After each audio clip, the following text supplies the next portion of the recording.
मैं मोदी जी पर एक कविता सुनाऊं? हाँ सुनाओ ना, बिल्कुल सुनाओ। सुनिए। अच्छा, एक बार जो सुनना चाहते हैं मोदी जी पर वो हाथ उठाएं।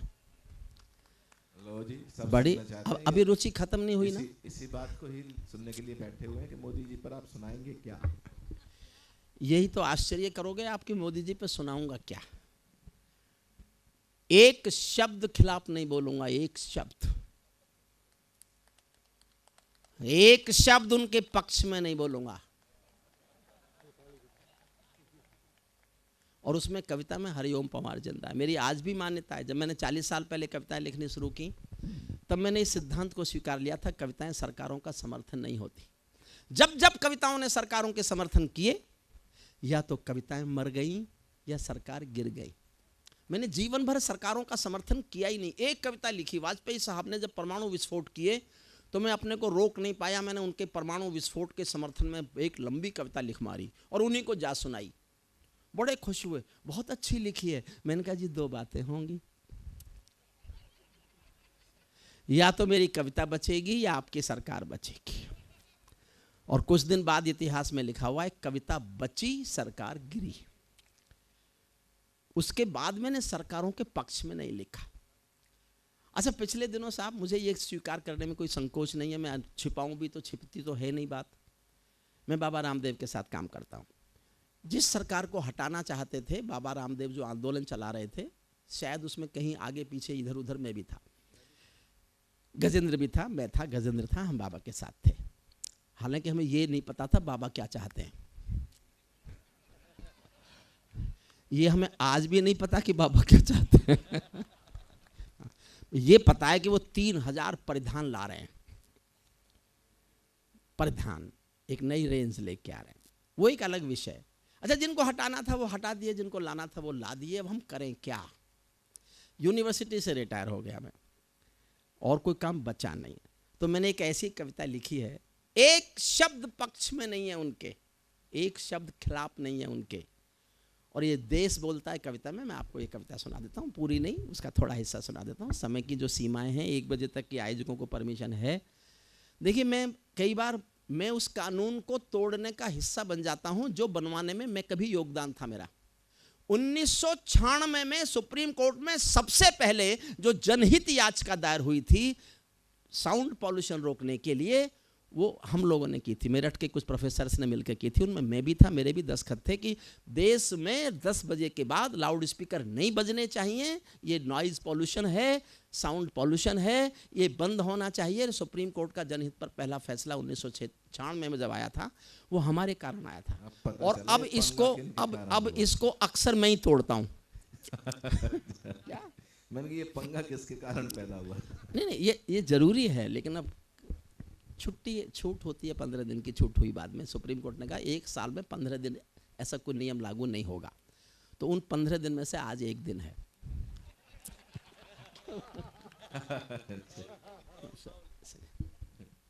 मैं सुनिए, मन से सुनिए।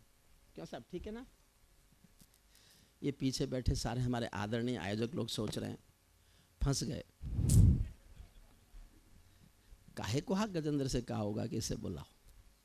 देखिए, मेरा गड़बड़ ये क्या साहब, जब तक मैं 4 कविताएं नहीं सुना लेता मेरा गला खुलता ही नहीं है। मैं 4-5 साल बाद आया हूं और कई संस्थाओं को मिलके, ये कई संस्थाओं का मिला जुला कार्यक्रम है ना, एक का ही है, अग्रवाल एक ही संस्था है। तो पिछले 4-5 साल से आर्थिक तंगी में थी क्या? शंकर चौक पे कविताएं सुनाते थे। 1 साल पहले आया था। अच्छा, पिछले साल नोटबंदी के कारण रहा होगा। तो फिर तो आपने मोदी सुन ली होगी, फिर क्यों सुनना चाहते हो? हाँ, कोई बात नहीं, कौन सी याद रहती है। चलिए साहब, याद भी हो तो क्या फर्क पड़ता है कि उसका जो अंतिम छंद है वो नया सा है। मैं ताजों के लिए समर्पण वंदन गीत नहीं गाता, मैं ताजों के लिए ताली बजाते रहिएगा सब। देखिए, तालियों से कविता बड़ी नहीं होती, ताली किसी कविता का मापदंड नहीं है। लेकिन मुश्किल ये हो गई इस देश में कि जब ताली नहीं बज रही होती है ना, तो हमारे मन में ख्याल कि मुझे कुछ भी नहीं गम था, अगर गम था तो ये गम था, मेरी कश्ती जहां डूबी वहां पानी बहुत कम था। हमें लगता है कि वो सुनी नहीं जा रही। और इस देश में ताली बजवाने की एक बड़ी गलत परंपरा बन गई। ये रोग हो गया कवियों को कि वो तालियों की गड़गड़ाहट में कविता पढ़ने लगे। ताली नहीं बजे तो उन्हें कुछ कमी नज़र आती है। कोई ताली कविता का मापदंड नहीं है, मैं खुद स्वीकारता हूँ। लेकिन अब एक दिन में तो हम ठीक हो नहीं सकते। आप ये उम्मीद करो कि हम राम का मंच है, एक दिन में ठीक हो जाए, तो बता अच्छा जहाँ लगे बजाते हैं। मैं ताजों के लिए समर्पण वंदन गीत नहीं गाता, दरबारों के लिए कभी अभिनंदन गीत नहीं गाता। गौन भले हो जाऊं लेकिन मौन नहीं हो सकता मैं। चौथी पंक्ति समझ जाओगे तो मेरी पूरी कविता समझ जाओगे। एक पंक्ति पर मेरी पूरी कविता की आत्मा टंगी है। मैं ताजों के लिए समर्पण वंदन गीत नहीं गाता, दरबारों के लिए कभी अभिनंदन गीत नहीं गाता। गौन भले हो जाऊं लेकिन मौन नहीं हो सकता मैं। पुत्र मोह में शस्त्र त्याग कर द्रोण नहीं हो सकता मैं। पुत्र मोह में शस्त्र, सल्यूट, वाह। पुत्र मोह में शस्त्र त्याग कर द्रोण नहीं हो सकता मैं। कितने ही पहरे बैठा दो मेरी क्रुद्ध निगाहों पर, मैं दिल्ली से बात करूंगा भीड़ भरे चौराहों पर। मैं गाथा वाचन करता हूँ सिंहासन परिवर्तन की, अच्छे दिन आने वाले हैं नारों के आकर्षण की। कभी किसी भी प्रलोभन में मेरी कलम नहीं बिकती, कभी किसी भी प्रलोभन में मेरी कलम नहीं बिकती, और किसी भी डर के आगे दिन को रात नहीं लिखती। मैं शब्दों की क्रांति ज्वाल हूँ, वर्तमान को गाऊंगा। जिस दिन मेरी आग बुझेगी मैं उस दिन मर जाऊंगा। जिस दिन मेरी आग बुझेगी मैं उस दिन, जिस दिन मेरी आग बुझेगी मैं उस दिन मर जाऊंगा।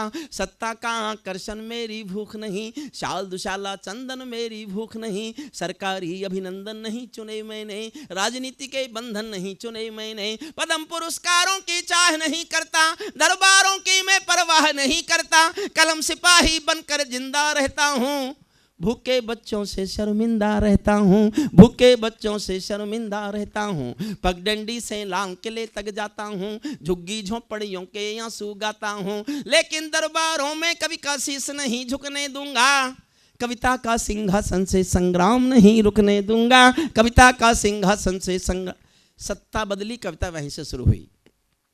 भारत माँ के घरों में नया बसंत दिखाई देता है। अगली पंक्ति सबको समझ में तो आएगी, अब ताली बजाओगे कि नहीं बजाओगे मैं नहीं जानता।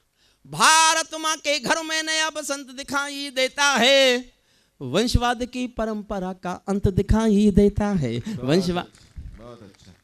ये जगबीर राठी के घर गया मैं, तो वहाँ एक चौधरी बैठे थे हरियाणा के। वो चौधरी बोले भाई इस बार मोदी नहीं आता। मैंने कहा जी अच्छा नहीं आता, कौन आएगा? बोले भाई दूसरा एक चौधरी और बैठा था। बोले भाई भी मायावती जी आ सकें, ममता जी आ सकें, अखिलेश जी आ सकें, राहुल जी आ सकें, शरद पवार आ सकें, सबके नाम लिए। तो पहला वाला चौधरी बोला भाई जब सत्यानाश होना ही है तो फिर सपना चौधरी के बुरी है। और अच्छे, क्या बात है। भारत माँ के घर में, अच्छा आप समझते हो गजेंद्र मैं हंसा नहीं सकता? नहीं, क्यों नहीं हंसा सकता? मैं इतना हंसा सकता हूँ कि हंसी वालों के पोस्टर भी उखाड़ देता हूँ कई बार, पर समय नहीं है आज। क्या ऐसा क्यों हो जाता है? आप तो कुछ नहीं कर रहे लेकिन हाँ, जी हाँ, कोई बात नहीं आता है। जी हाँ, आपके पास, मेरे पास नहीं। भारत माँ, तो इन्हों को रखो क्यों सुन रहे थे? देखो मैं जाट हूं, मूर्ख नहीं हूं। मैं जानता हूं देश की सर्वाधिक बौद्धिक कौम अग्रवाल समाज के बीच बैठा हुआ हूं। आपने संस्कार संस्कृति का पोषण किया है, रक्षा की है। जितना इस देश में अग्रसेन समाज ने और जैन समाज ने अपनी संस्कार संस्कृति मर्यादाओं का पालन पोषण किया है, अगर हर कौम ने कर लिया होता तो हिंदुस्तान में कोई भी सांस्कृतिक प्रदूषण हुआ ही नहीं होता, हुआ ही नहीं होता। चलिए, भारत माँ के घरों में नया बसंत दिखाई देता है, वंशवाद की परंपरा का अंत दिखाई देता है। तुमने उस दिन परंपरा का सूरज को गाया था, तारीफ नहीं की, लेकिन कोई काम ऐसा कर दिया हो जो इतिहास में लिखा जाएगा, तो वो मैंने भी लिखा है। समर्थन चाहता हूं पूरे सदन का, आपको लगे कि इस काम की तारीफ तो होनी चाहिए थी। मोदी की तारीफ नहीं है, एक काम की तारीफ है। तुमने उस दिन परंपरा का सूरज को गाया था, जिस दिन तुमने संसद की चौखट पर शीश झुकाया था, जिस दिन तुमने संसद की चौखट पर शीश झुकाया था, बहुत बधाई देता हूं मैं परिवर्तन के नायक को। मैंने 20 साल कविताएं सुनाई हैं उनको, जब वो मुख्यमंत्री नहीं बने थे, उससे पहले से मेरे श्रोता हैं। लेकिन एक बात कह के जाता हूं, भगवान राम के मंच पर गजेंद्र सोलंकी आज की रात की सबसे ज्ञान की जो मेरे पास बात कहने की है, वो मैं कह के जा रहा हूं। आप जिसके साथ उठते बैठते हो और वो देखते ही देखते देश का सबसे बड़ा आदमी बन जाए, तो फिर उसके साथ आपका क्या रिश्ता है, ये तय करने का अधिकार उस पर मत छोड़ना। ये तुम तय करना कि तुम्हारा उससे क्या रिश्ता है। बहुत अच्छी बात है। क्या और मैं रिश्ता तय करता हूं, मैं आपसे आशीष मांगता हूं और केवल ये एहसास जीना चाहता हूं। मैं जानना चाहता हूं मुझे आप कैसे आशीष देंगे। सुनना, बहुत बधाई देता हूं मैं परिवर्तन के नायक को, बहुत बधाई दी है मैंने परिवर्तन के नायक को, लेकिन कैसे मर जाने दूंगा आंसू के गायक को। आप विजय के जननायक हो, मैं पीड़ा का गायक हूं। आप राजपथ के नायक हो, मैं जनपथ का नायक हूं। आप राजपथ के नायक हो, मैं जनपथ का नायक हूं। निर्वाचन ने सौंपा है सम्मान तुम्हारे हाथों में, लोकतंत्र की मां संसद का मान तुम्हारे हाथों में, लोकतंत्र की मां संसद का मान तुम्हारे हाथों में, संविधान के पालन का अरमान तुम्हारे हाथों में, तिलक गोखले गांधी का वरदान तुम्हारे हाथों में, अमर तिरंगे की सौंपी है शान तुम्हारे हाथों में, सौंप दिया है पूरा हिंदुस्तान तुम्हारे हाथों में, सौंप दिया है पूरा हिंदुस्तान तुम्हारे हाथों में। विजय किसी की नहीं, विजय ये परिवर्तन के यश की थी। देश एक चेंज चाहता था और देश का कुछ पता नहीं कब चाहने लगे। विजय किसी की नहीं, विजय ये परिवर्तन के यश की थी और पराजय गांधी जी के बंदर के अपयश की थी। 10 सालों तक बैसाखी से तारे टूटे मौन रहे, घोटालों पर घोटालों के अनबम फूटे मौन रहे, हर घटना दुर्घटना पर मौनी बाबा हो जाते थे, हनुमान चालीसा सीने पर रखकर सो जाते थे। जिस ईमानदार के घर में कौल दलाली पलती हो, उस दब्बू ईमानदार के पाप नहीं छिपने दूंगा, कविता का सिंहासन से संग्राम नहीं रुकने दूंगा। कविता का थोड़ी छोटी करता हूं, एक छंद सुनिए, उसमें हरिओम पंवार बोलता है, जो मूल हरिओम पंवार है, जिसको देश ने बहुत, मैं ऐसा महसूस करता हूं, ये भले ही मैं अपनी कॉपी खुद जांच रहा हूं कि देश मुझे बहुत बहुत प्यार करता है, बहुत प्यार करता है, आप भी बहुत प्यार करते हैं। जो इस हरिओम पंवार को देश प्यार करता है, वो हरिओम पंवार बोलता है, सुनना, हमने कई व्यथा भोगी हैं जनादेश नाकामी की। मैं कहने की हिम्मत कर रहा हूं, मौन मत होके सुनना, मौन होके मत सुनना। हमने कई व्यथा भोगी हैं जनादेश नाकामी की, ये परिवर्तन चढ़ ना जाए भेंट कहीं बदनामी की। जिंदा कौमें कभी झूठ की जय जयकार नहीं करती, जिंदा कौमें कभी झूठ की जय जयकार नहीं करती, भीगी पलकें सिंहासन वालों को प्यार नहीं करती, व्यापारी की पीड़ा को जो भी दरबार नहीं सुनता, उसका भाषण लाल किला भी बारंबार नहीं सुनता, उसका भाषण लाल किला भी बारंबार नहीं सुनता। इस सवाल का उत्तर क्या है, मैं किसको समझाऊं क्या, मेरी समझ नहीं आया तो जनता को बतलाऊं क्या, सत्ताधीशों के अधरों पर पहरा क्यों हो जाता है, कभी कभी सिंहासन गूंगा बहरा क्यों हो जाता है, कभी कभी सिंहासन। और मैं कहां तक जा सकता हूं कविता में, यहां तक शायद मैं ही जा सकता हूं, बस सुनना। कभी कभी सिंहासन गूंगा बहरा क्यों हो जाता है, सत्ताधीशों के अधरों पर पहरा क्यों हो जाता है। मैं चारण हूं चौराहों पर आंख लाल कर पूछूंगा, मैं चारण हूं चौराहों पर आंख लाल कर पूछूंगा, सिंहासन के गिरेबान में हाथ डाल कर पूछूंगा, जो भूखों के लिए किए हो काम बता दो मोदी जी, काले धन के गद्दारों के नाम बता दो मोदी जी, काले धन के गद्दारों के नाम बता दो मोदी जी। मेरी चीखें संसद की दीवारों से टकराएंगी, मैं जनता की मांगों की आवाज नहीं घुटने दूंगा, कविता का सिंहासन से संग्राम ने। अंतिम छंद सुनिए जिसके लिए इस कविता को चाहा आपको। ये सौगंध तुम्हारी है मैं देश नहीं बिकने दूंगा, देश नहीं मिटने दूंगा, मैं देश नहीं झुकने दूंगा, है मेरा विश्वास कभी सौगंध नहीं तोड़ोगे तुम, है मेरा विश्वास कभी सौगंध नहीं तोड़ोगे तुम, भारत माँ की सेवा का अनुबंध नहीं छोड़ोगे तुम, ऐसा कुछ कर जाओ पूरा देश देखता रह जाए, देश नहीं भूमंडल का परिवेश देखता रह जाए, ऐसा कुछ कर।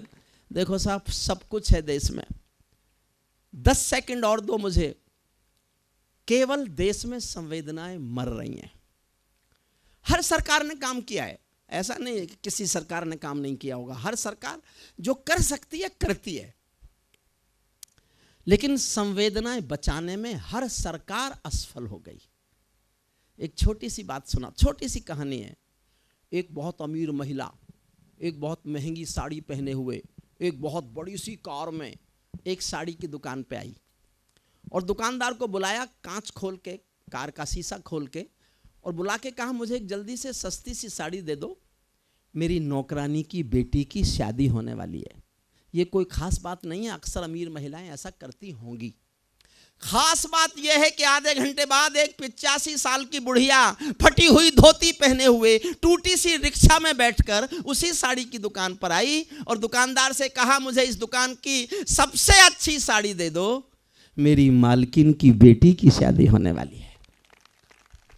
मरते हुए संवेदनाओं को बचाना ही संस्कृति की रक्षा है, वरना तो संस्कृति की धन दौलत से नहीं बचती, संवेदनाएं जिंदा रखने से बचती है। अंतिम छंद इस कविता का सुनाता हूं, जिसके लिए मैंने कविता लिखी, सुनना। ऐसा कुछ कर जाओ पूरा देश देखता रह जाए, देश नहीं भूमंडल का परवेश। 12 लाइन है, ये मेरी 12 डिमांड है सरकार से, आपकी ओर से हैं, जनता की ओर से हैं, देश की जनता की ओर से हैं। ये 12 मांग कोई पूरी कर दे, कांग्रेस कर दे, भाजपा कर दे, सपा कर दे, बसपा कर दे, मैं हिमालय चला जाऊं, कविता लिखना छोड़ दूंगा। लेकिन जब तक ये 12 मांग पूरी नहीं होती, मैं चिल्लाता रहूंगा, चीखता रहूंगा। एक एक लाइन में एक एक डिमांड है। मैं जानना चाहूंगा कि आप कितना चाहते हैं कि ये मांग हमारी पूरी हो जाए। पहली मांग पढ़ता हूं।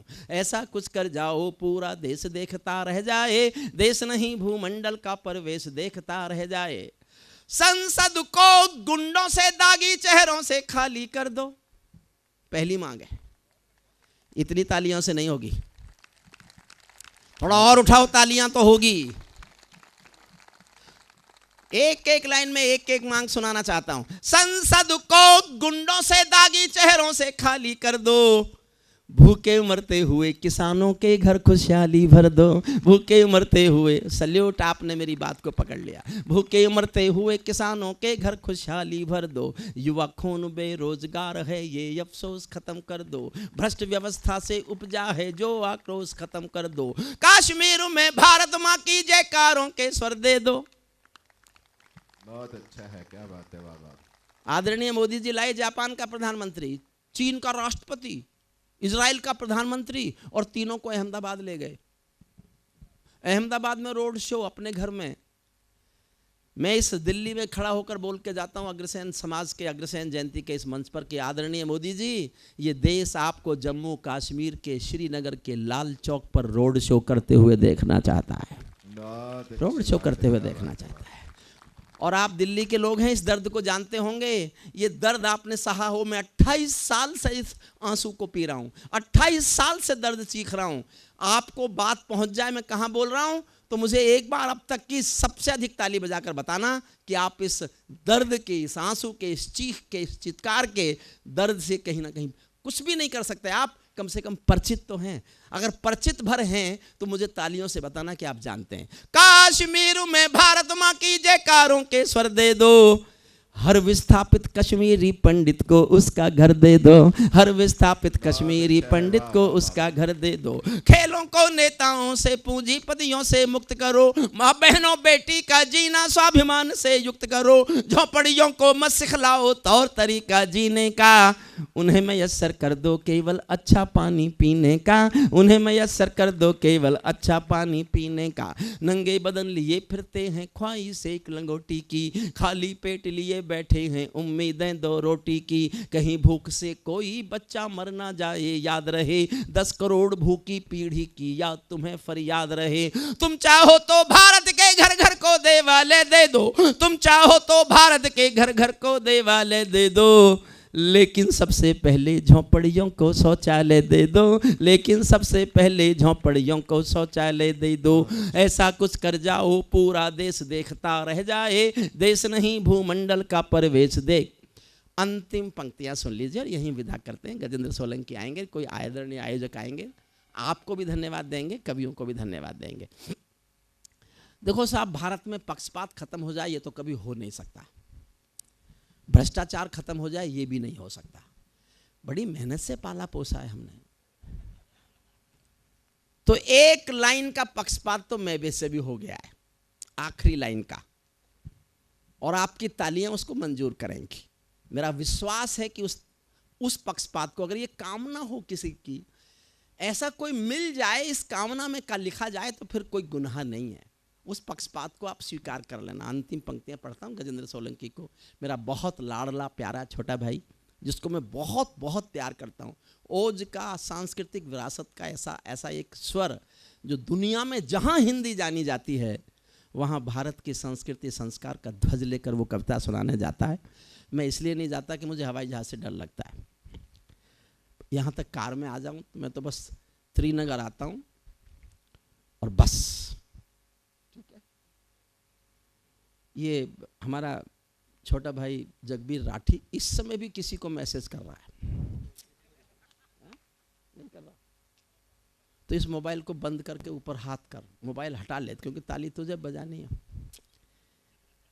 बढ़िया, हरियाणवी संस्कार संस्कृति का, लोकल डायलेक्ट का एक बहुत प्यारा सा मुस्कुराहट, खिलखिलाहट का मसीहा है ये। हंसते हंसते गंभीर बात कहा जाता है। देखा नहीं आपने, हंसते हंसते भगत सिंह का चित्र आपके आंखों के आगे डाल के ऐसा कर दिया जैसे साक्षात भगत सिंह खड़ा हो। ये गुण केवल हमारे गुणवीर जगबीर राठी में। अंतिम छंद सुनिएगा इसका। ऐसा कुछ कर जाओ पूरा देश देखता रह जाए, देश नहीं भूमंडल का परवेश। समर्थन करना, गंभीर पंक्तियां पढ़ने जा रहा हूं एक एक। ऐसा कुछ कर जाओ पूरा देश देखता रह जाए, देश नहीं भूमंडल का परवेश देखता रह जाए। ऐसा लगे कि सबका साथ तुम्हारे दिल की इच्छा है। अगर तुम ये सिद्ध करना चाहते हो इस देश में कि सबका साथ सबका विकास ही तुम्हारे दिल में है, तो फिर इस देश में अलवर, दादरी और कासगंज नहीं होने चाहिए, नहीं होने चाहिए सर, नहीं होने चाहिए। ऐसा लगे कि सबका साथ तुम्हारे दिल की इच्छा है, सामाजिक सद्भाव तुम्हारी सबसे कड़ी परीक्षा है, सामाजिक सद्भाव तुम्हारी सबसे कड़ी परीक्षा है। ऐसा लगे कि गुजराती बेटा गांधी का सपना है, ऐसा लगे कि गुजराती बेटा गांधी का सपना है। ऐसा लगे कि दिल्ली का सरपंच हमारा अपना है, ऐसा लगे कि 1.25 अरब की आबादी का दमखम हो, ऐसा लगे कि भारत की सब तहजीबों का संगम हो। ऐसा लगे कि देशद्रोहियों को तुमने ललकार दिया, ऐसा लगे कि देशद्रोहियों को तुमने ललकार दिया। ऐसा लगे कि भारत मां का हर दुश्मन धिक्कार दिया। ऐसा लगे कि काले धन का पूरा खेल हिल गया है, ऐसा लगे कि दिल्ली को सरदार पटेल मिल गया है, ऐसा लगे कि दिल्ली को। बहुत बहुत धन्यवाद। एक बार हाथ उठा के ताली बजा के बधाई दीजिएगा आदरणीय हरिओम परमार जी को। हमारे चैनल को अवश्य सब्सक्राइब करें और नए अपडेट्स सबसे पहले पाने के लिए इस बेल बटन को दबाना न भूलें।